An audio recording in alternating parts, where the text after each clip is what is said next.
परमेश्वर के प्रेम और हमारे भाइयों और बहनों के प्रति हमारे प्रेम को दर्शाने का उत्सव है।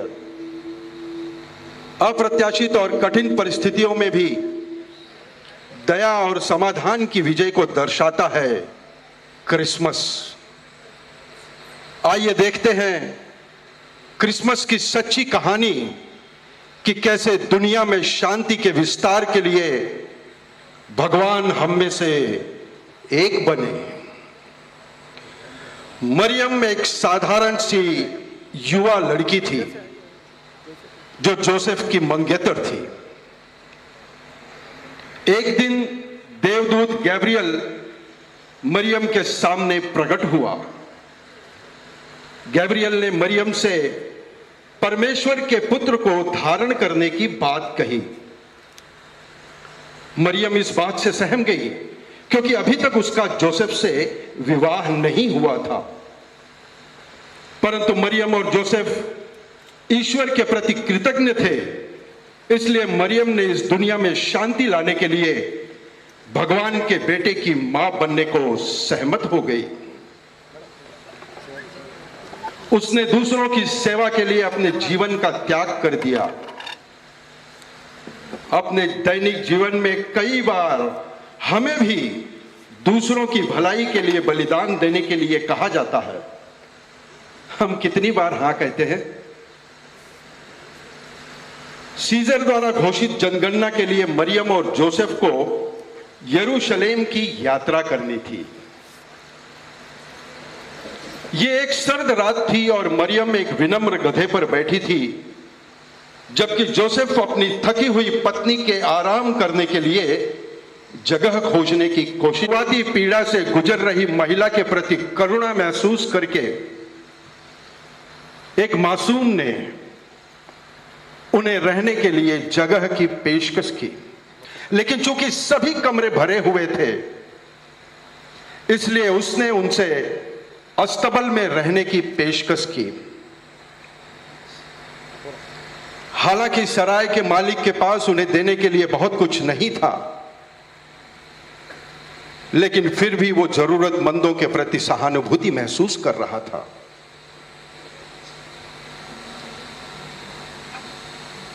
जोसेफ और मरियम अस्तबल में यीशु का जन्म हुआ। महामारी ने समाज को नया जीवन दिया है। क्या हम स्वीकार करते हैं कि हमने गंभीर रूप से प्रभावित लोगों की सेवा करने के लिए वो सब किया जो हम कर सकते थे? हम में से कितनों के पास अवसर था और हमने इसका उपयोग कैसे किया? यीशु का जन्म एक शांतिपूर्ण रात में हुआ था। मरियम के खुशी का ठिकाना न था। भगवान ने दुनिया से इतना प्रेम किया कि उन्होंने अपने बेटे को हमें एक दूसरे से प्यार करना सिखाने के लिए हम सब के बीच भेज दिया।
जिस रात यीशु का जन्म हुआ उस रात वहां चौराहे अपने भेड़े चरा रहे थे। चरवाहे सो रहे थे जब उन्हें देवदूतों के गायन से जगाया गया। देवदूतों ने उन्हें विश्व के तारनहार के जन्म की खुशखबरी सुनाई। चरवाहे आनंदित हुए और तारनहार की पूजा करने के लिए दौड़ पड़े। क्या हम भी समाज के सबसे निचले तबके के प्रयासों को मान्यता देते हैं? मजदूर हो, काम वाली बाई हो, ड्राइवर हो, क्या हमने इनकी व्यथा को थोड़ा सा भी कम करने के लिए अपना सार्थक कर्म किया है?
वहीं दूसरी तरफ तीन ऐसे बुद्धिमान व्यक्ति भी थे जो जान गए थे कि राजाओं के राजा का जन्म हो चुका है। उन्होंने उस तारे का अनुसरण किया जो उन्हें बेथलेहम तक ले जाएगा। वे अपने साथ राजा के सम्मान के लिए सोना, लोहबान और गंधरस के उपहार ले गए। वे तब तक यात्रा करते रहे जब तक कि उन्होंने यीशु को पा नहीं लिया। उन्होंने उस अस्तबल में प्रवेश किया और वहां पर उन्होंने विनम्र बालक की पूजा की और अपने भीतर शांति महसूस की। हम भी महामारी की समाप्ति के सही समाधान के लिए दुनिया के बुद्धिमान पुरुषों की प्रतीक्षा कर रहे हैं। हम एक बार फिर उपचार, शांति और समृद्धि के उपहारों की प्रतीक्षा कर रहे हैं।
यही कहानी है यीशु के जन्म की।